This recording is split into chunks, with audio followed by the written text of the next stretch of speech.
I've got a request for this sliding knot bangle from Eileen Sanchez Garcia. So I'm going to show you how I've done it. I've coiled wire, and usually I use my coiling gizmo because that handle is so useful to make a nice even coil. And you can use whatever wire, 1 mil, 1.25, sort of thicker, chunkier wires. You could use 2 mil cords. I actually use this 2 mil leather cord, but you can use thin cords too. So whatever cord you have to hand, you can use. So I'm going to demonstrate it on this particular cotton cord. And you want to find out really the size of the wrist of the wearer. So most wrists are about sort of 6.5 inches, 7 inches. A guy will have a larger wrist, obviously, so sort of make different ones to order. And then cut at least 12 inches more than that. So I've cut just under 1 meter. Now thread your beads on, or your coil of wire on, whatever your feature is going to be on the bangle, and find the center. Put the beads or the coil of wire at the center, and then work out how big you want that bangle to be so that that fits the wrist. That's going to be the tightest when it's closed. And you see, you want a nice long length at the end to do the knots. Now hold it where that sizing is and bring the excess wire on one side around your finger once, then go behind that first loop to create another loop.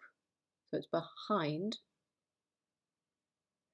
and then once more. So I do 3. You could probably do 2, you can do 4. So 3 whole loops around my finger. Then I remove my finger very carefully, push the end of the working wire through all of those loops. And I'm trying to keep those loops sitting together. Now very gently holding them, all those loops, just slowly tighten, tighten, tighten, tighten around the working cord and pull slowly until it turns into a knot. So there you've got it. Now you need to check that that is going to slide. So first of all, once you've done that, just check that this is going to move on the bangle.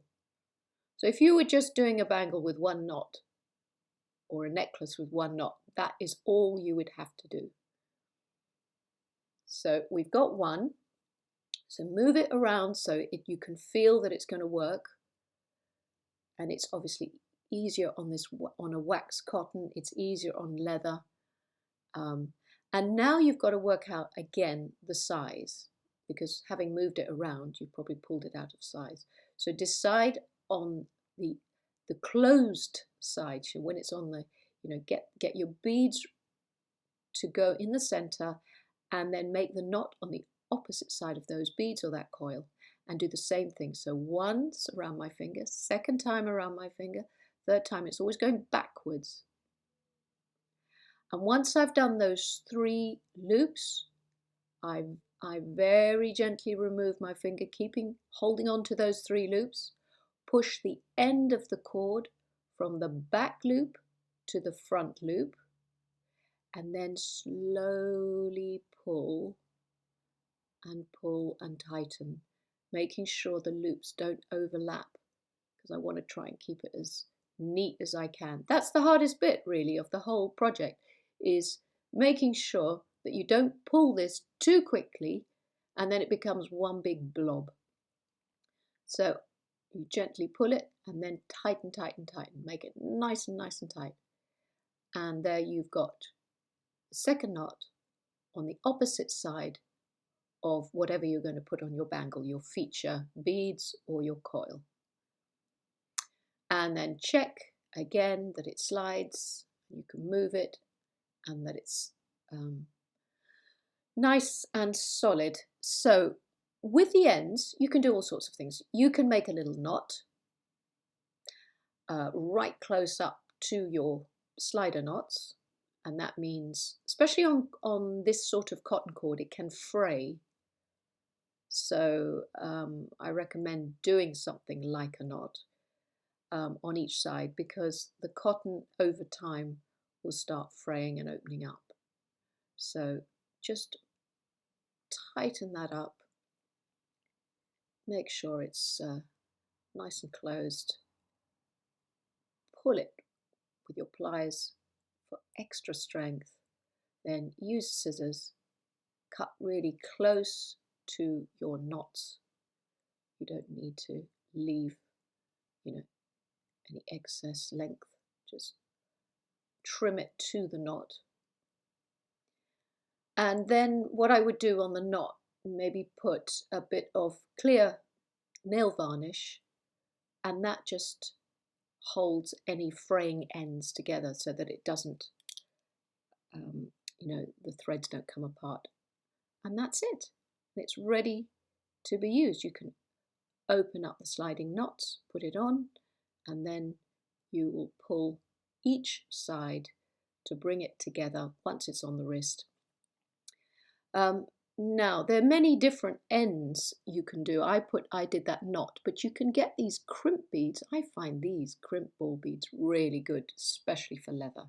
Not so good for cotton because that splays and opens up. But look, you could put one of those crimp beads on the end of your leather, squeeze that closed, and that will just give a finishing touch. And that's what I did to the copper bracelet that I made. You can also, you see, with different beads threaded on and coils cut up, you can also make your own little end caps with 0.8 20 gauge wire. You can use cord ends and squeeze them on to finish off the cord. There's so many options that you can use for neatness and finishing touches. But basically, that's the idea. And you can see, very simply. With the copper, you can also use liver of sulfur if you had made it in silver. And here you can see I used liver of sulfur, then polished up the coils. And this was just a very simple project for a male bangle. So I hope you've enjoyed it. Thank you so much for watching.